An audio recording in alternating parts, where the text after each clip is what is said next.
everyone, welcome. My name is Phyllis and today I'm going to be making a parasol out of the cheapest umbrella that money can buy and a tablecloth that I found at the thrift store. So for this project, you actually do want to get an umbrella that's pretty cheap and poorly made. This is because you want to get something where the nibs at the ends of the spokes will just pop right off easily, and also preferably something where you can just screw the knob at the top off. You can sort of like wiggle the pieces together afterwards and like try to tighten it up at the top, but that just makes your life way more difficult. You also want something where the nibs aren't like fused to the umbrella. You want them to just be sewn on. Or you could also probably use the kind of umbrella where instead of having a little nib at the end, it just has like holes in the spokes. On this umbrella, you can even just pull the handle off of it pretty easily with just a little bit of force. That's not totally necessary thing to look for in an umbrella though. It just made it a little bit more convenient for spray painting it later. The easiest way to get the umbrella fabric off of the frame is to just pull the little nibs off of it when the umbrella is closed and there's a little bit more slack on it, and then open it back up and take the rest of it off. As you can see here, this one had these little metal clamp things that were holding the fabric to the middle of the spokes. This gave me way more problems than I thought it was going to. I tried to get it off with a little pair of pliers, and then I, went for the heavy dutier pliers, and those weren't doing it for me either, and I eventually just gave up, and I cut straight down the middle of one of the panels of the fabric, and then just slid it all right off. I was kind of hoping to save the fabric for something else, but oh well, maybe I can make something small out of this later. Once you have the fabric off of the umbrella, it's time to take all of the little nibs off of it, and you can do this just by clipping them off, clipping the threads that hold the nibs to the fabric with a little pair of scissors. And I would recommend very, very strongly to get a little Ziploc bag or something and put all of the nibs in it as you go, as well as the little knob at the top. If you lose any of these nibs, you are going to probably have to buy a whole new umbrella just to replace them. I don't know if it's possible to buy little umbrella nibs anywhere. I certainly haven't heard of such a place. So you can get the pattern for the cover pieces in one of two ways. You can either copy the pattern from the existing umbrella cover, or you can try to use some math to figure out what the shape should be. For this parasol, I did it the first way, so that's what I'm showing here, but I have done it with math in the past, so I'll explain how to do that at the end of the video. To copy the shape of the panel, I just picked the piece that I mangled the least while trying to get the metal clasps off, and I cut very carefully along the stitch line. I ironed the piece a little bit on a very low setting since it's pretty much just plastic, and then I traced it onto a piece of paper. I didn't think it looked completely symmetrical though once I traced it out, so I just picked a side, cleaned up the line a little bit, and then I folded it in half to cut it out. Rewatching this footage, I think the line wasn't quite centered, which might have given me a little bit of trouble later on. Now that you have a pattern, it's time to get out the fabric. In my opinion, the most important part of this project is really the pattern matching. Unless you've got a solid colored fabric and you're gonna like put a bunch of frills and stuff on it, which also looks very cool to me. In order to match the pattern on an umbrella, you kind of need to start out with a fabric where the design repeats and already has lines of symmetry built into it. For example, the fabric that I'm using here, the frames around the flowers and the borders underneath it are mirrored down the center line. The flower bouquets in the middle aren't actually symmetrical though. I was kind of able to work around this though because they were facing in different ways on different parts of the fabric. So I could alternate between them and still have the patterns match along the seams, if that makes sense.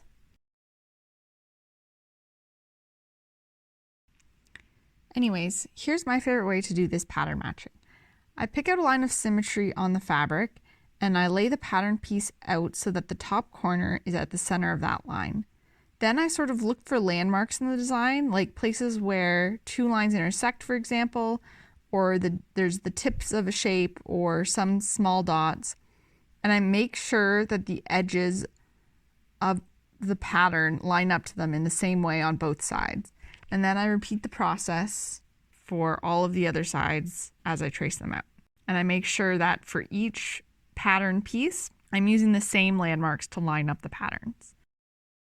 Alternatively, you could add the seam allowance to the pattern piece first, and then trace one piece, and then use that piece as a guide to cut out the rest of the pieces by aligning it over the fabric in the other places where you want to cut it out. And when you're doing that, you can just make sure that the design of the fabric is exactly matching up to the one underneath when you're tracing it out. I prefer to use patterns without seam allowances though, so that's why I don't use this method. Speaking of which, for this pattern, I went with very large seam allowances and I traced out 2 centimeter seam allowances because I wanted to use French seams. I also find it helpful to trace the seam allowances out afterwards because then you can know that you're sewing exactly along the line that you want by looking at the line as it's going through the sewing machine rather than using the seam allowance as a guide. But that's just personal preference. After cutting out all my pieces, I had to lay them out so that I could arrange the pattern to match along the seams. This isn't a necessary step really if you have pieces that are just symmetrical instead of mirrored like mine kind of are, but hopefully this can give you an idea of what I meant when I was talking earlier. Very annoyingly though, there were not an even number of matching panels on the tablecloth. So there were 5 that faced one direction and 3 that faced the other. This meant that there was one that was sort of the odd one out. Can you tell which one that is? I'll tell you, it's this one right here, the bane of my existence. On to sewing. So I was using French seams, so I pinned the pieces wrong sides together, making sure that the pins were piercing the exact same point on both pieces of fabric. For the mesh part, this meant lining up the patterns so that they matched when you were looking through it. And for the solid parts, this meant sort of flipping back and forth to check that I got it right and adjusting it wherever I needed to. It's actually much easier to do this with lace and sheer fabrics because you can sort of just look through them to tell if they're matched together. And if they're not, you'll be able to see the pattern on the other side and just sort of shift it around a little bit. Then I sewed them together right along the chalk lines, and then I repeated this for all of the other panels. After giving everything a good iron, I trimmed the seams and then sewed everything right sides together. I did sort of the same pinning process here as before, just to make sure that nothing shifted around as I sewed it. It was much faster this time though, because of the seam that was already in place. While sewing the panels together, you want to sew the seams all the way to the top, but you want to be sure not to sew all of the tips at the top to each other. Basically, you need to make sure that there's a hole in the middle when you're done sewing everything, because if there's no hole, then the cover won't be able to go over the frame. Okay, so I'm just about done. I've sewn all of the panels together, and then I just temporarily pinned the nibs on here, making it extremely dangerous to touch this umbrella.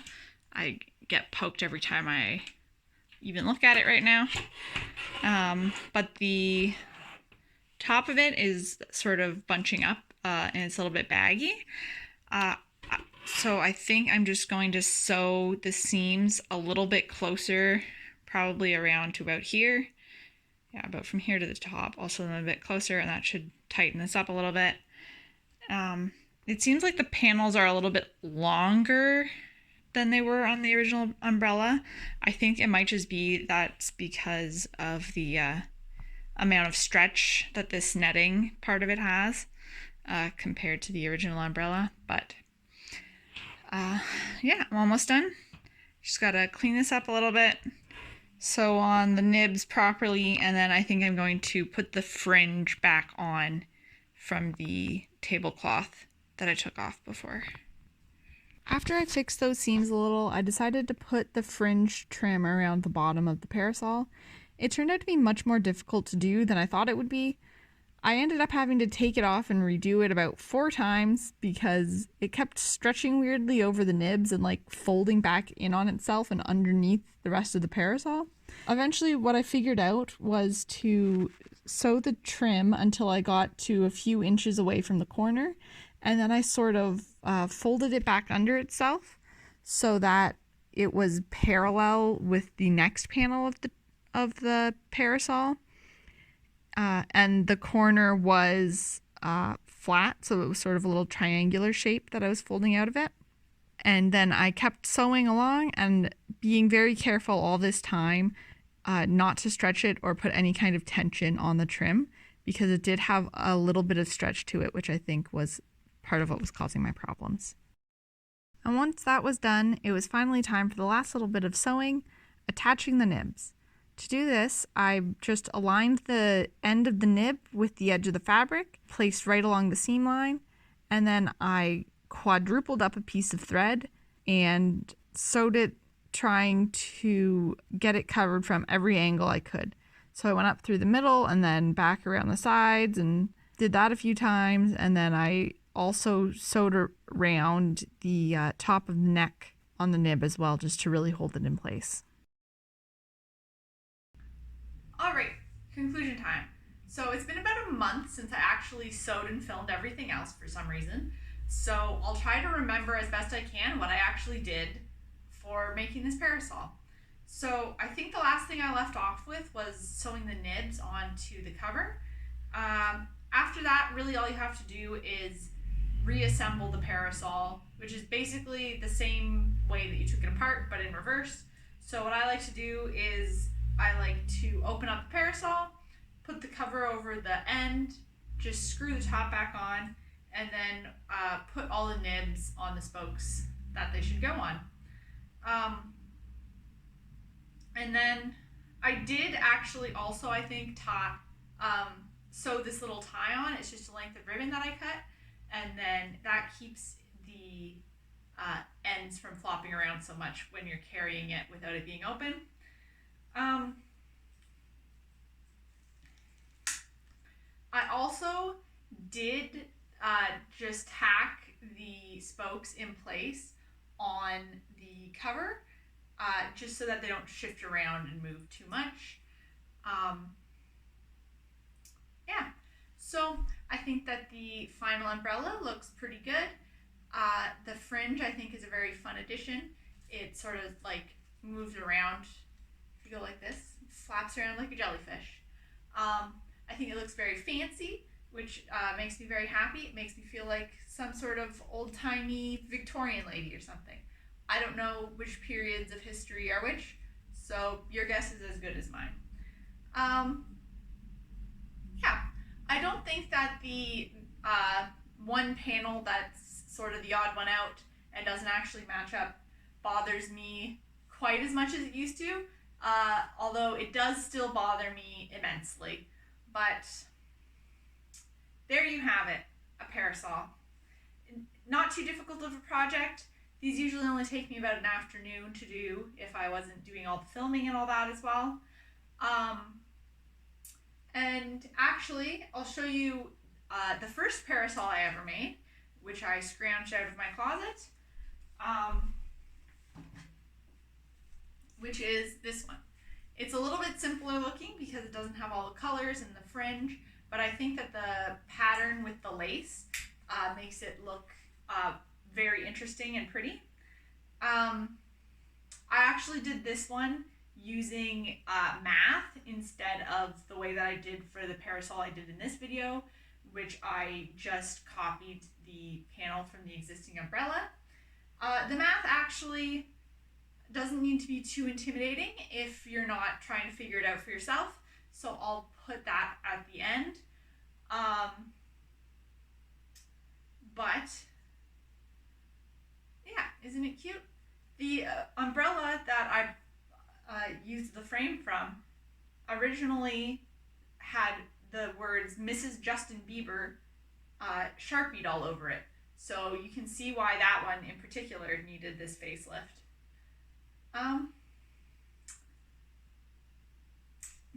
So there you have it. Parasols.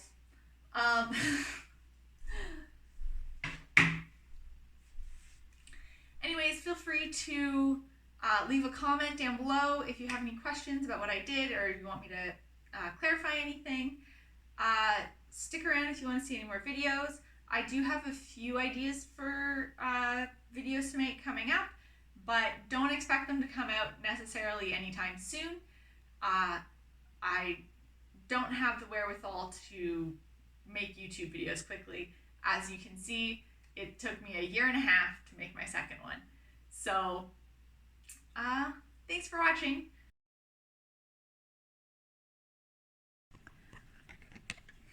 Okay, so even though I didn't actually use math to do this parasol, I feel compelled for some reason to show you how I would do the math for a parasol because I've done it before, and I think it is helpful if like you end up with an umbrella frame somehow that you don't have any cover for, or like you find an umbrella out in the wild and the frame works really well for you, but like the shape of the umbrella is really wild and not what you want. So here goes an attempt at math. So for this, you would need to use like trigonometry, which I'm not going to do actually. I'm just going to use a calculator, which you can find online by Googling something along the lines of right angle triangle calculator. So you only need really one measurement from your umbrella, which is the length of the spokes. So that forms like the hypotenuse of the triangle that you're going to be trying to find. So you need to count the number of spokes that you have on your umbrella, and that's going to be the same as the number of panels that you're going to need. And then you're going to take 360 divided by the number of panels that you're going to need times 2. So I have 8 panels, so that means I'm going to take 360 divided by 16, which is 22.5. And then, so that's what that is. That's 22.5.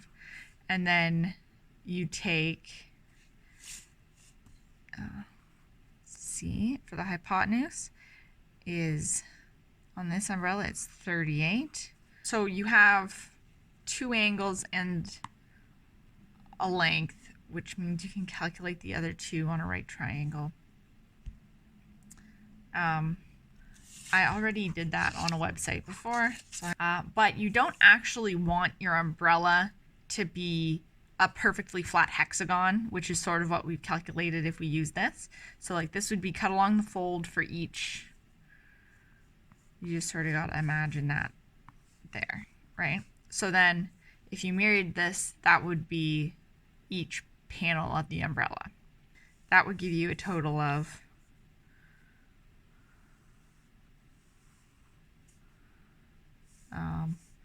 29 for each side. So then in order to draw this pattern, what I would do is I would take a big piece of paper and measure out line that size and line this size, and then fold it in half and then cut that out. And then umbrellas aren't flat though, right? They're domed. So you're going to have to take a little bit of this triangle off of this edge. So for reference, I measured my finished umbrella once I finished my parasol, and the length of each side was 25 centimeters, which would mean that you would need to take off 2 centimeters off of each side from this. So on your big pattern, I would just measure over from, I would draw out this whole pattern, and then I would measure over from the side 2 centimeters, whatever that happens to be. It won't be this much of a proportion, right? It'll just be like a little tiny bit. And then actually probably I would do about half of whatever that is. So like if you decide that you need to take 2 centimeters off each side because that's the kind of shape you want, I would measure about halfway and I'd take 1 centimeter off the whole thing. And then about halfway down the line, I would mark that off and take another centimeter off the bottom half so that the curve starts off more gentle and then becomes more dramatic at the bottom, like how you would usually see on a parasol. And if you wanted a slightly more dramatic parasol, I would go maybe another extra centimeter off or so, depending on how many panels you have. So if you have like an 8 panel umbrella, which I think is pretty standard, then 2 centimeters is probably what's going to give you what I have. But like if it's say a 10 panel umbrella, taking off 2 centimeters from each side of each panel is going to be a lot more dramatic for the finished circumference of your final parasol, right? So just that's something to keep in mind. I have made parasols, or at least one parasol this way before, and it turned out really well actually. So I recommend this method if you feel like doing math, even though it's a little bit scary. I'll link to a calculator at the bottom underneath the video.